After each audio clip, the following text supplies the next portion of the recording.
काय विचार चालू आहे ऋतू? काय चाललंय? ऋतू आणि आम्ही नाशिकचा असा खूप छान प्रवास केलेला. ऋतूचा प्रवास हा ह्या वेळेचा पहिला प्रवास होता. एवढ्या लांब तो पहिल्यांदा आमच्यासोबत प्रवासाला निघालेला होता. अनुभव खूप छान होता. बाळाने खूप छान प्रवास केला आणि हा प्रवास इतका सोपा कसा झाला ते मी तुम्हाला या व्हिडिओमध्ये सांगणार आहे. मला वाटतं की हा व्हिडिओ माझ्यासारख्या नवीन आईला खूप मदत होईल. बाळ बाहेर घेऊन जायचं म्हटलं की आपल्याला काय काय पूर्वतयारी करायला हवी.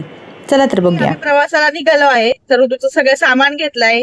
मी मागच्या व्हिडिओ मध्ये जेव्हा ऋतूचा ट्रॅव्हलिंग व्हिडिओ अपलोड केला होता तेव्हा म्हटले होते की ऋतूसाठी हँडबॅग मध्ये मी काय काय कॅरी करते, त्याची जेवणाची व्यवस्था किंवा त्याच्यासोबत खाण्याच्या वस्तू मी काय काय घेते, तर ते मी तुमच्यासोबत शेअर करणार आहे. आपण बाळासाठी काय महत्वाच्या गोष्टी घ्यायला पाहिजे. तर सर्वात पहिले मी ऋतूचे हे नॅपकिन्स कॅरी करते. त्यानंतरून डायपर, किमान किती तास प्रवास आहे त्या हिशोबाने मी हँडबॅग मध्ये डायपर कॅरी करते, बाकी बॅग मध्ये ठेवते. त्यानंतर वाईप्स आहे काही. त्यानंतर ऋतूचा हेअर कोक करण्यासाठीचा कंगवा तो एक मी कॅरी करते. ऋतूची ही वॉटर बॉटल आहे ज्यामध्ये त्याचं दिवसभराचं एकदा पाणी मी कॅरी करते. त्यानंतर त्याच्यासाठी एक छोटासा ग्लास किंवा मग ड्रॉपर पण मी ठेवते, ज्यामुळे त्याला पाणी पिणं मी जसं सोपं पडेल तसं. त्यानंतर हे सॅनिटायझर पण असतं. सॅनिटायझर मी यासाठी ठेवते की अचानक आपण काही वस्तू घेतो किंवा काही घेतो तर त्यासाठीही आपल्याला करतो तेव्हा हे गरजेचं पडतं. आणि हा एक वॉटर स्प्रे आहे, म्हणजे पिण्याच्या पाण्याचा स्प्रे. प्रत्येक वेळी आपण बाळाच्या हातांना वाईप्स नाही केलं पाहिजे असं माझं मत आहे, म्हणून मी त्याच्यासाठी हा एक वॉटर स्प्रे कॅरी करते, जेणेकरून त्याचे हात मला सहज गाडीतही असे पुसता येतील आणि स्वच्छ करता येतील. आणि दुसरं म्हणजे एक ड्रेस मी त्याचा कॅरी करत असते की खाताना काही सांडलं किंवा पाणी सांडलं किंवा त्याच्याकडनं काही खराब झाला तर तो लगेच चेंज करण्यासाठी.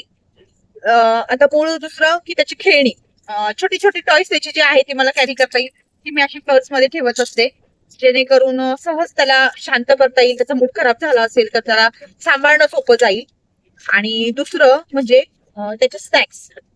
तर त्याचे हे स्नॅक्स आहे, हे ज्वारीचे मुरमुरे आहेत. कधी मी नाचणीचे पण घेते. आता मी ज्वारीचे मुरमुरे घेतले आहेत जे त्याचे फेवरेट आहेत.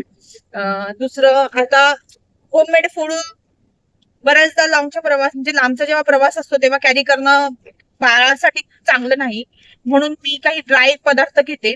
आता ऋतूचं जेवण झालेलं आहे आणि मग आम्ही प्रवासाला निघालो आहोत, त्यामुळे मला फारसं जेवण घेण्याची गरज पडली नाही. 4 तासाचा आमचा प्रवास आहे आणि बाकी ऋतू फिडिंग घेतो त्यामुळे तेही मला सोपं जात आहे. आता दुसरा स्नॅक्स हा की मी त्याच्यासाठी अशी पौष्टिक लाडू बनवून घेतलेले आहेत, जे विथ शुगर फ्री आहेत. त्याच्यात कुठल्याही पद्धतीची साखर वापरलेली नाही. यामध्ये काही नट्स आहेत आणि काही बेसिक घटक जे बाळाचे पोट भरण्यासाठी गरजेचे असतात. याच्या रेसिपीचा व्हिडिओ मी नक्कीच अपलोड करेन. आणि हे काही तिथसाठी बाळा म्हणजे तो खूप चिडचिड करतो, त्याची जेव्हा दात येते त्यामुळे त्याची चिडचिड होते तेव्हा हे त्याच्यासाठी मला मदत देतं. हे त्याचे टिफिन स्नॅक्स आहेत जे मला गाडीमध्ये कॅरी करायला खूप सोपं जातं आणि त्यामुळे त्याचं हलकंसं पोट पण भरतं. आणि ह्या वस्तू फार सोप्या पडतात कॅरी करायला आणि कुठेही आपण कुठल्या कार्यक्रमाला किंवा कुठेही आपण शॉपिंगला जरी गेलो तर सहज पटकन काढून आपण बाळाला हात धुवून स्वच्छ देऊ शकतो. आणि म्हणूनच मी तो वॉटर स्प्रे पण कॅरी करते आणि सॅनिटायझर पण आणि वाईप्स पण. आता याच बरोबर तुम्ही म्हणाल की अजून काय गरजेचं आहे, तर बाळासाठी असे मसलिनचे मी मोठे रुमाल्सही सोबत ठेवते, की जेणेकरून उन्हामुळे किंवा त्याला साफ करण्यामुळे सहज हँडल करू शकतो. याचं फार वेट पण नसतं आणि सोपं पडतं बाळाला हँडल करायला. आता ऋतू मस्त टिफिनचं स्नॅक्स त्याचं खात बसलाय.